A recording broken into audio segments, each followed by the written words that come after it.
The sound of laughter hit me before I even opened the front door, unfamiliar, intrusive laughter that didn't belong in my house. I stood there, key suspended, while my mind tried to process what I was hearing. When I finally pushed the door open, the scene that greeted me felt like a punch to the gut. My mother-in-law Margaret sat enthroned on my carefully chosen cream sectional, her designer handbag claiming territory on my coffee table. Next to her, sprawled across two cushions, was Austin, my husband's perpetually unemployed younger brother.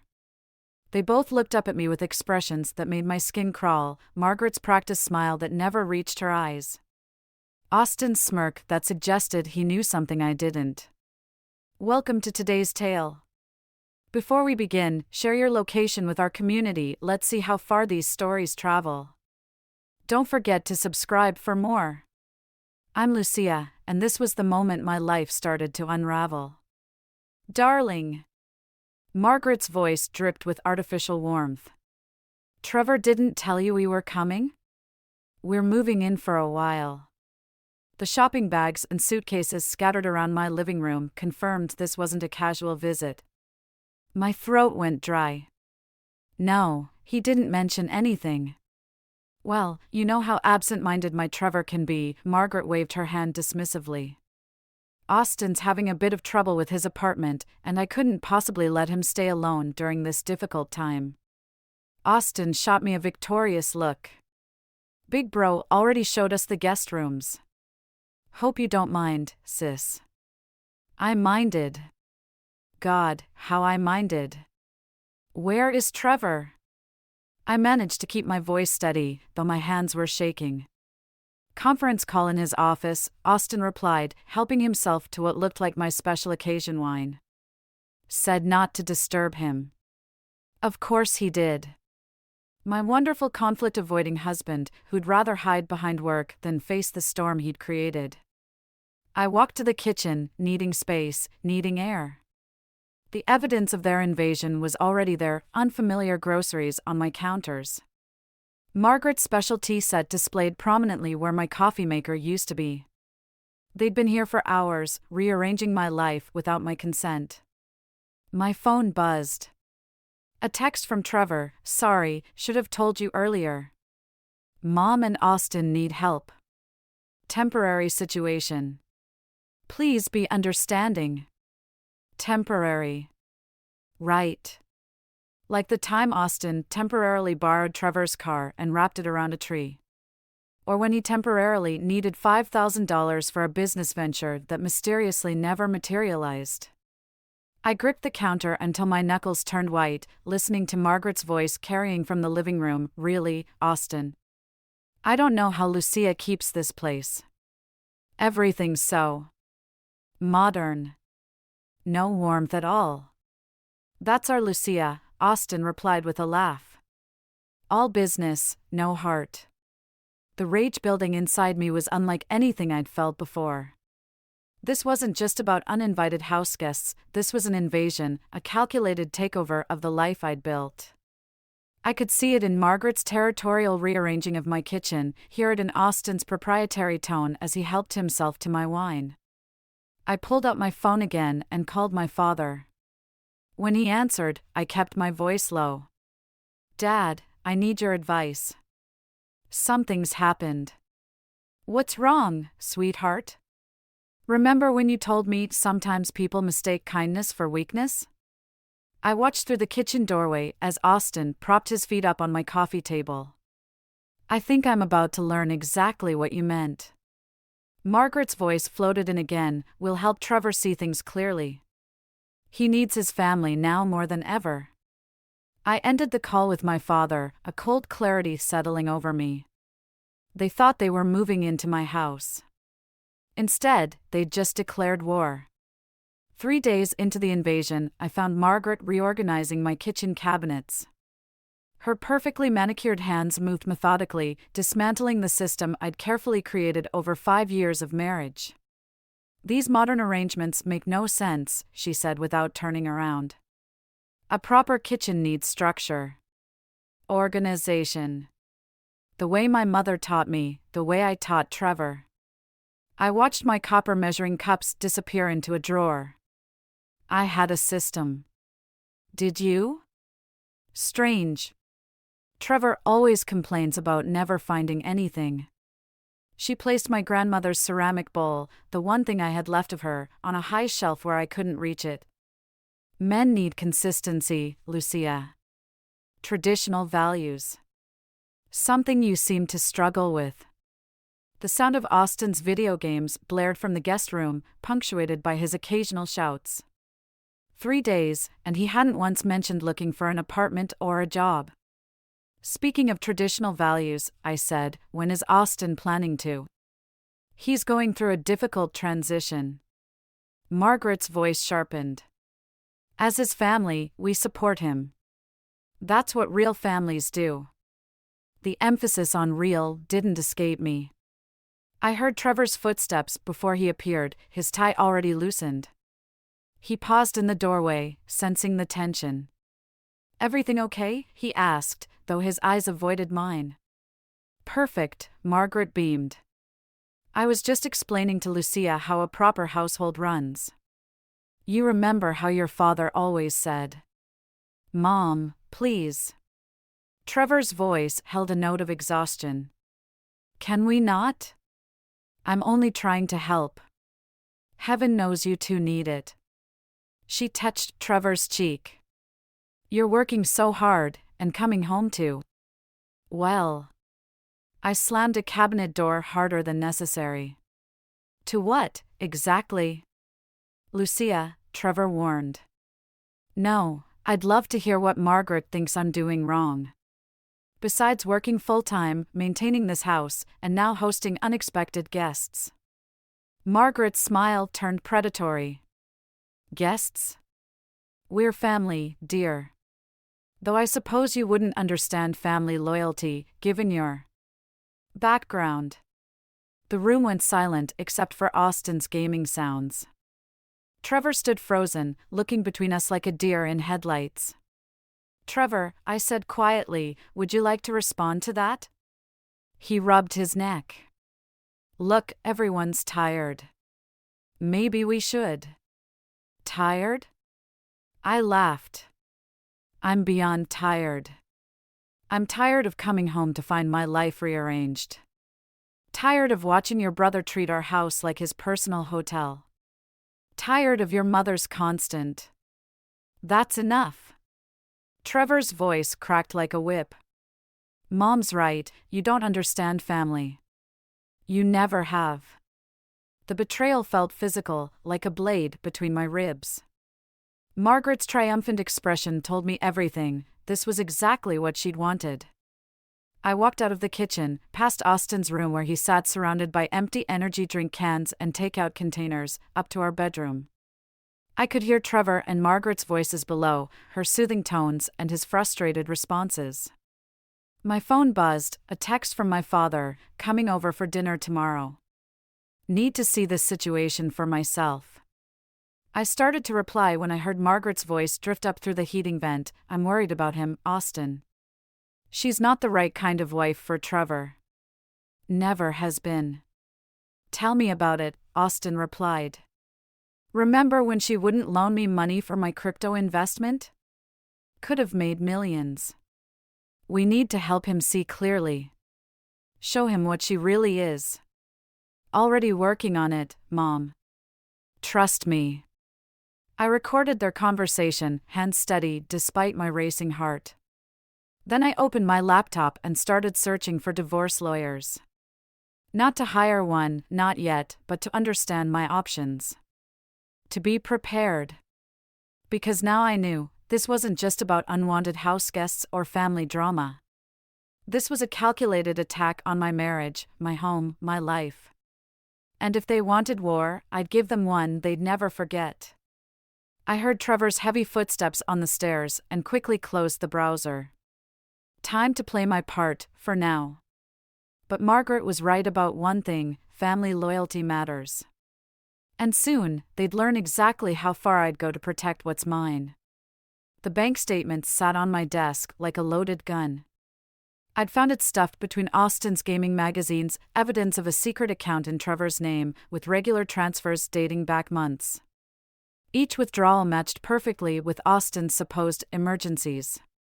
My father sat across from me in my home office, his expression grim as he studied the numbers. $20,000 in 3 months. Money we'd saved for our future. My voice sounded strange, even to myself. And look at the dates. Every time Austin claimed he needed emergency cash, there was a withdrawal the day before. He's planning these crisis moments, Dad said, his weathered hands tracing the paper's edge. Creating scenarios where Trevor has to rescue him. A burst of laughter from downstairs interrupted us, Austin entertaining his latest girlfriend in our living room, probably drinking our wine again. The sound made my teeth ache. I found something else. I pulled out my phone, playing the recording I'd made last night. Austin's voice, slurred but clear, just need Trevor to sign these partnership papers. Once the business is set up, we can transfer more funds. Mom's already convinced him it's the right thing to do. Dad's face darkened.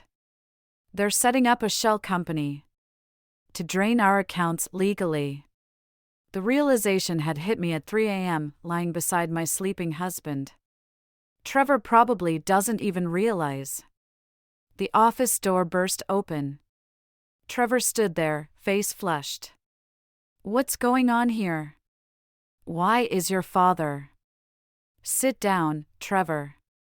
My father's voice carried the weight of authority. Surprisingly, Trevor complied. I slid the bank statement across the desk. Want to explain this? You went through Austin's things? Trevor's accusation came quick, too quick. That's private. Private like our savings account? The one you've been emptying for months? He's my brother, Lucia. He needs help getting back on his feet. Back on his feet? I played the recording. Watched Trevor's face drain of color as Austin's drunken confession filled the room. He didn't mean. That's not. Trevor ran his hands through his hair. You don't understand. I understand perfectly. I stood up, my calm surprising me. Your brother's been scamming you, and your mother's helping him do it. Don't bring Mom into this. Why not? She's brought herself into everything else. I leaned forward. Did you know about the business partnership? The plan to transfer our savings? Trevor's silence was answer enough. Your wife asked you a question, son. My father's quiet voice carried more impact than any shout. It's just temporary, Trevor finally muttered. Until Austin gets established. Mom says. Mom says, Mom says. I felt something snap inside me. What about what I say? What about our life, our future? You're being dramatic. Dramatic? I pulled up more papers, credit card statements, loan applications in both our names. Is it dramatic that Austin's been using our information to apply for credit? That your mother's been helping him forge signatures? Trevor's face went from pale to green. That's not possible. Check the dates. Check the signatures. While you've been hiding in your office, they've been systematically destroying everything we've built. Footsteps on the stairs, Margaret's distinctive heel clicks. Trevor jumped up like a guilty teenager. I need time to think, he stammered, backing toward the door. Think fast, I said. Because tomorrow, I'm going to the bank. And then I'm going to the police. You wouldn't dare. But his voice shook. Try me. He fled the office just as Margaret appeared in the hallway. Their whispered conversation drifted through the half-open door. She's threatening us, Trevor hissed. Let her, Margaret replied. We have contingency plans.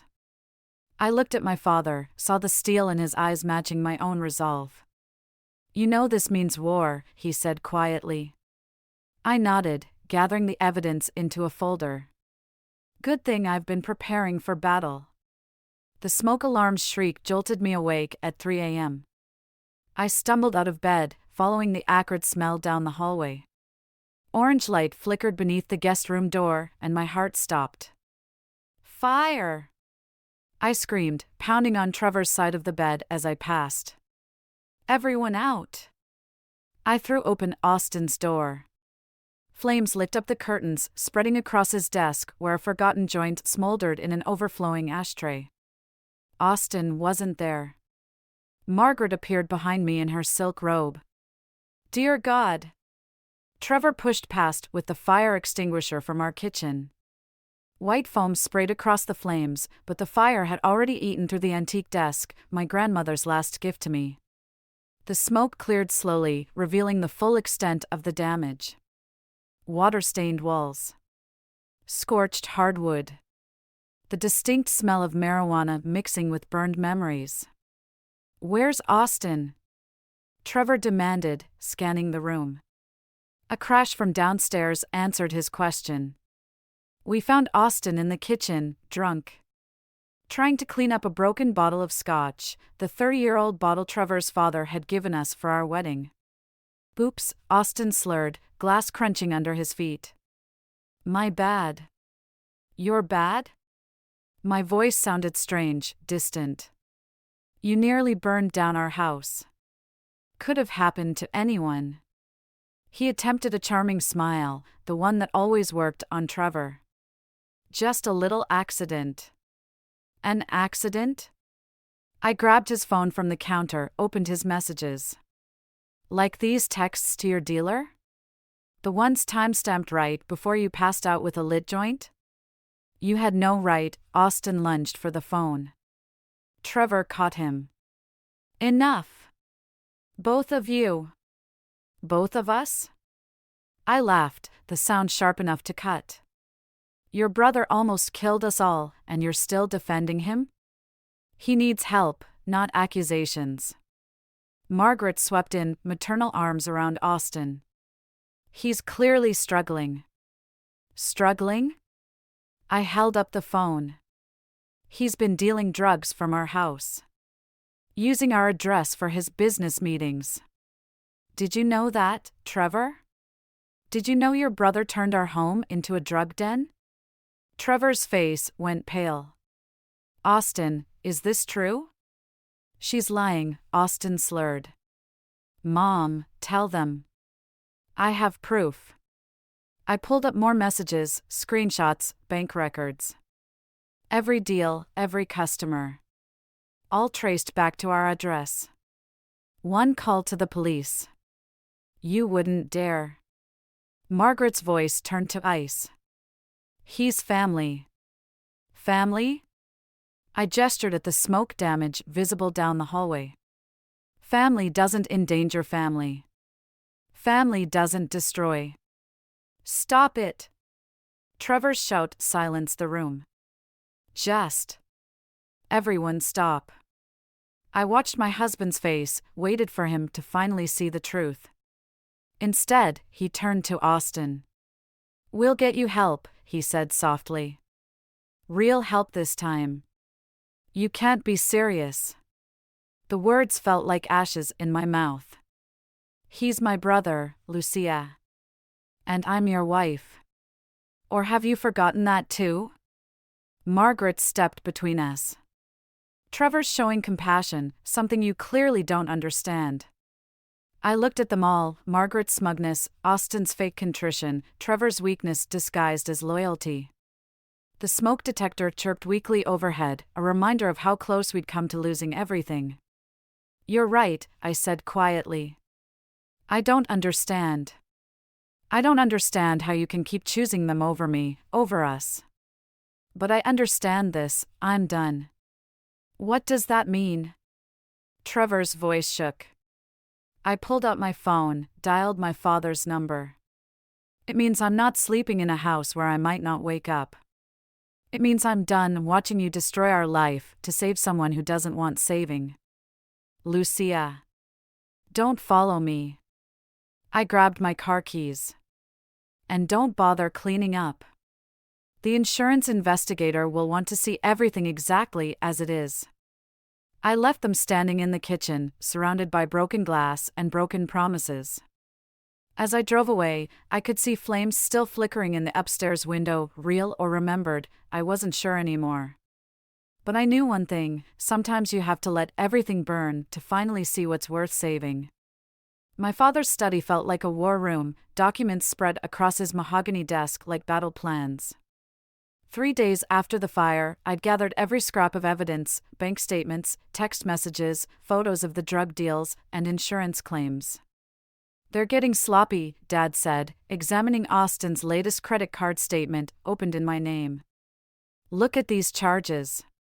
They're not even trying to hide it anymore." A text from Trevor lit up my phone: "Please come home. We can work this out." I ignored it, focusing instead on the surveillance photos I'd hired a private investigator to take. Austin meeting with known dealers outside our house. Margaret escorting what appeared to be potential buyers through our front door while Trevor and I were at work. "They're using our house as collateral for something bigger," I said, arranging the photos chronologically. "The drug dealing is just the beginning." Dad's laptop pinged, another email from our family lawyer. The insurance investigator's preliminary report came in. "They're ruling it arson." My hands shook as I poured more coffee. "Trevor's still defending them?" "According to your cousin at the country club, Margaret's telling everyone you're having a mental breakdown.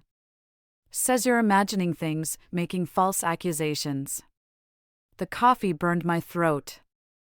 Of course she was. I'd seen Margaret deploy this tactic before with Trevor's ex-girlfriends: discredit, dismiss, destroy. My phone buzzed again. "Margaret, this time, Austin's devastated by your accusations.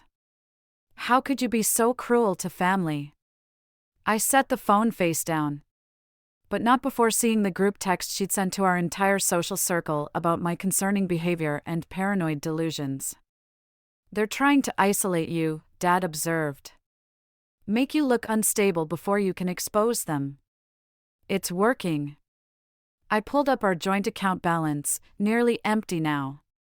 Trevor's withdrawn almost everything. Says it's for Austin's rehab, but you don't believe that. I don't believe anything anymore. A knock at the study door made us both jump. Dad's housekeeper entered, looking worried. "Miss Lucia, there's someone here to see you. Says it's urgent." I followed her to the foyer, where I found Sarah, Austin's ex-girlfriend from 2 years ago. She looked terrible, hands shaking as she clutched her purse. "I saw Margaret's posts about you," she said quickly, glancing over her shoulder like she expected to be followed. "About you being unstable, making up stories about Austin. Let me guess, you've got stories of your own?" She pulled out a stack of papers. I kept everything. The threats, the fake loan applications, the photos of what he did to my apartment when I threatened to go to the police. Her voice cracked. "Margaret paid me to stay quiet. Said she'd destroy my family's business if I talked." I led her to Dad's study, where she laid out a pattern of behavior so similar to what I was experiencing, it made my skin crawl. The same tactics, the same manipulation, the same gradual isolation and destruction. "There are others," Sarah whispered. "At least 3 that I know of. We were all crazy, all unstable, all threatening their family dynamics." Dad started scanning her documents immediately. "This changes everything." My phone lit up again. "Trevor, Mom says you're with your father plotting something. Don't do anything you'll regret." I stared at the message, something cold and clear crystallizing in my chest. They weren't just trying to take my money or my home. They were trying to take my sanity, my reputation, my entire identity. "I need a favor," I told Sarah. "Would you be willing to go on record? All of you?" She nodded, steel entering her voice. "We've been waiting for someone strong enough to stand up to them." I looked at the evidence spread across my father's desk, my past, present, and future laid bare in paper trails and broken promises. "Then it's time to stop playing defense. Lucia, my father warned, once you start this. I know. I picked up Sarah's stack of evidence, adding it to my own. But they started this war. I'm just going to finish it. The boardroom at Trevor's company felt like a courtroom, with his family on one side of the table and my allies on the other. Sarah sat beside me, along with two other women who'd come forward, all previous victims of Austin's schemes. My father stood by the door, a silent guardian. This is ridiculous, Margaret announced as I laid out the evidence. These women are clearly disturbed. Like the insurance investigator? I slid the arson report across the table. Or the bank's fraud department? Or the DEA agent who's very interested in Austin's creative use of our address?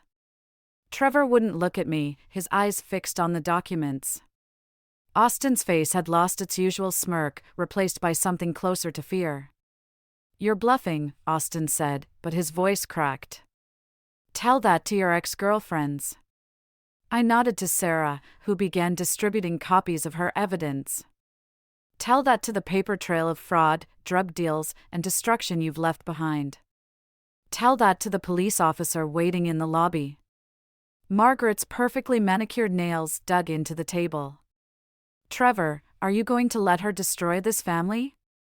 Family? I laughed, the sound sharp enough to make Trevor flinch. Let's talk about family. Let's talk about how you've systematically destroyed every relationship Trevor's had. How you've enabled Austin's crimes. How you've turned my husband into a shell of himself. That's enough. Trevor finally spoke, his voice hollow. No, it's not nearly enough. I stood, spreading out the surveillance photos. Your brother is dealing drugs from our house. Your mother is helping him scam people. They've stolen our savings, ruined our credit, and nearly burned down our home. And you've let them. We can fix this, Trevor pleaded. Quietly, privately. Like you fixed it with Sarah? With the others? I gestured to the women beside me. How many lives have you helped them destroy in the name of family? You're making a mistake, Margaret warned. Think about what this will do to Trevor's career, his reputation. I have thought about it. I've thought about nothing else. I pulled out one final document, divorce papers. That's why I'm giving you a choice. The room went silent. Trevor stared at the papers like they might bite him. Option 1, Austin moves out today. He enters real rehab, not your fake cover story version. Margaret goes home. You both stay away from us while we rebuild our marriage. I took a breath. Option 2, I file these papers, along with evidence of everything they've done. The police arrest Austin. The fraud investigation goes public. Everyone knows exactly what kind of family you really are. You wouldn't, Margaret whispered. I met her eyes. Try me. Trevor, Austin's voice shook, you can't let her do this. I'm your brother. And I'm his wife. I turned to Trevor. Or at least I was, before you let them turn me into the enemy. Trevor stood abruptly, his chair scraping against the floor. I need air. You have 1 hour to decide, I called after him as he fled the room. After that, I call the police. Margaret's face contorted with rage. You vindictive little. Choose your next words carefully, my father spoke for the first time. They might be quoted in court. I gathered my evidence, hands steady despite the hurricane in my chest. As I reached the door, Austin's voice stopped me. You've already lost him, he sneered.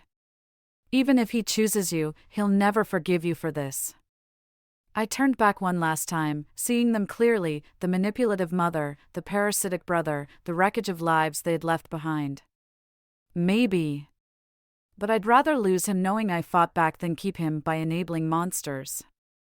The elevator ride down felt like descending into uncertainty.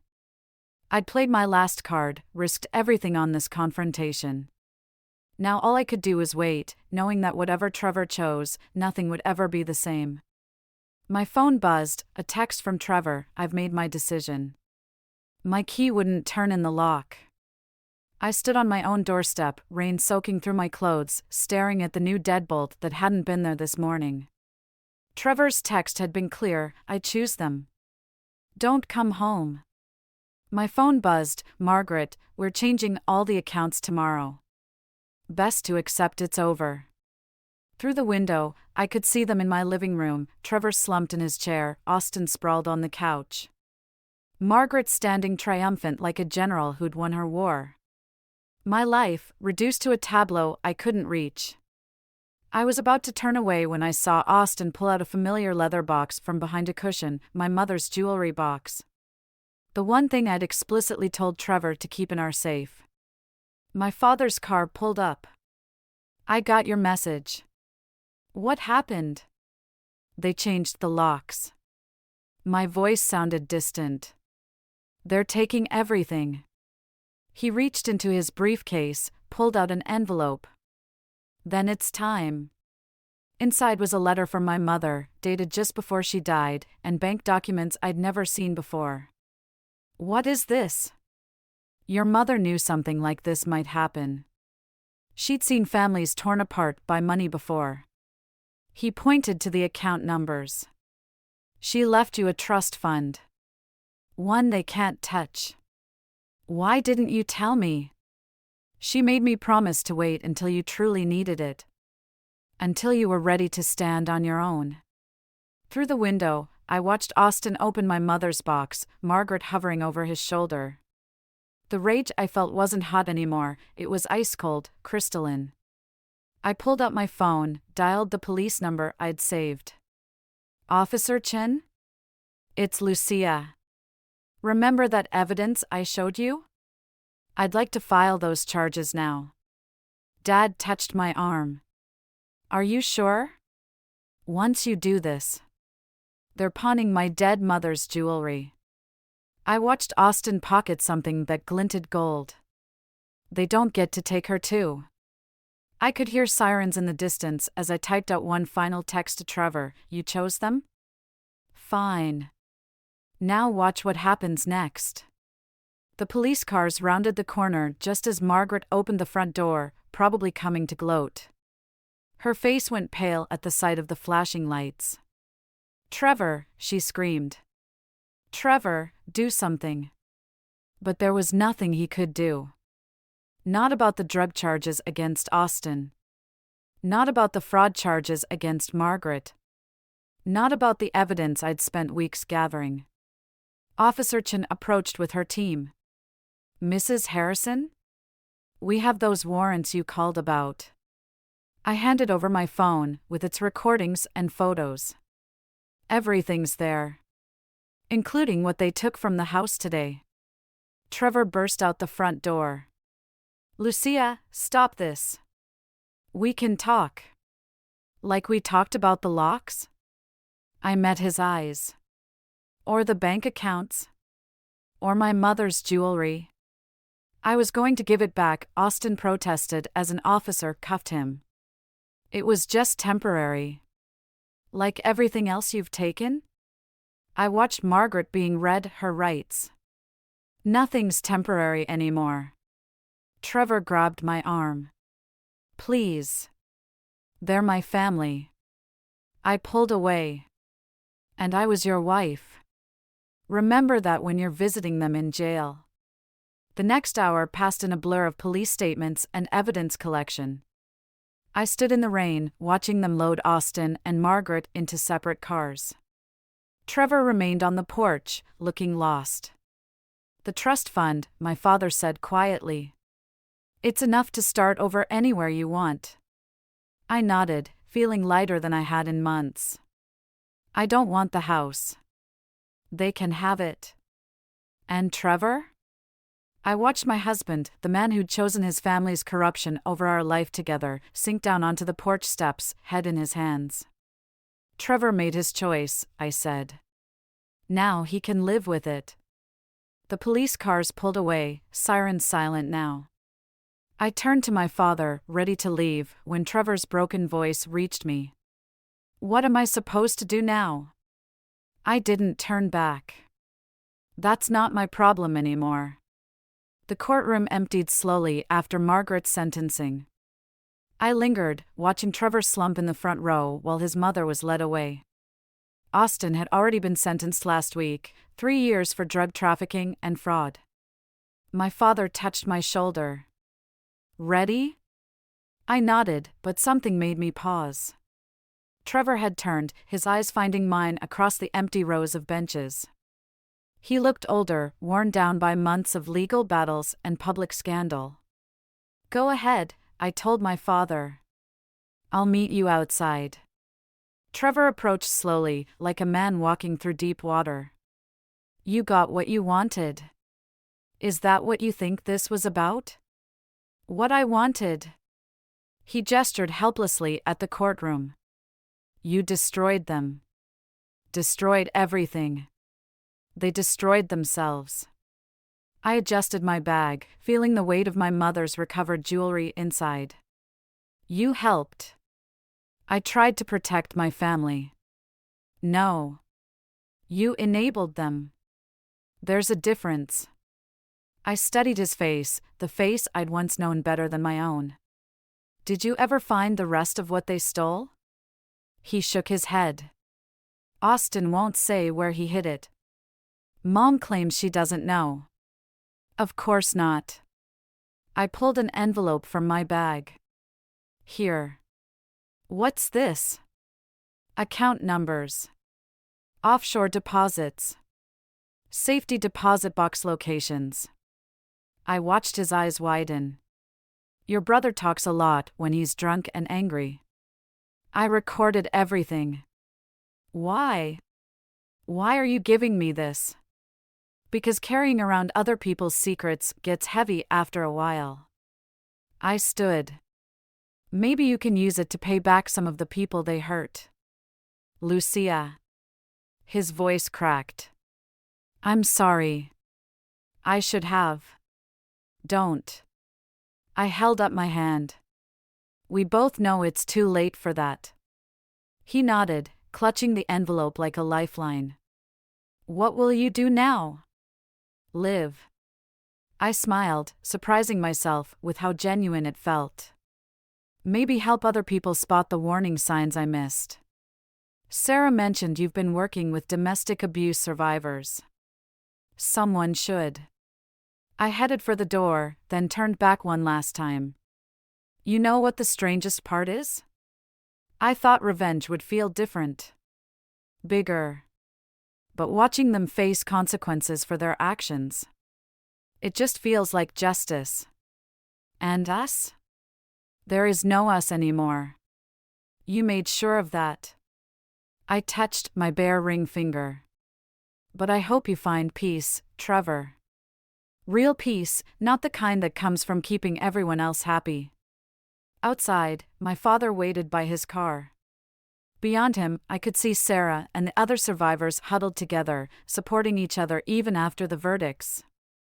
They'd become more than witnesses, they'd become a foundation for something larger, something healing. You okay?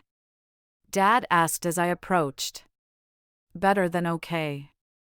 I watched a police car pull away, Margaret's silhouette visible in the back window. You know what Mom wrote in her letter? Sometimes the strongest thing you can do is walk away. But sometimes the strongest thing is standing your ground. She always was wise. She was right. I took one last look at the courthouse, at Trevor standing alone on its steps. I thought this was about revenge, about making them pay. But it wasn't. It was about refusing to let them make me small. Dad started the car. Where to? I pulled out my phone. Showing him the email I'd received that morning and offered to help establish a support network for families dealing with financial abuse and manipulation. Forward, I said. I'm going forward. As we drove away, I caught a final glimpse of Trevor in the rearview mirror, still clutching the envelope, still standing alone. but for the first time, his solitude wasn't my burden to bear. My mother's jewelry felt warm against my skin, a reminder that sometimes the things we inherit, strength, wisdom, the courage to stand alone, are worth more than the things we lose.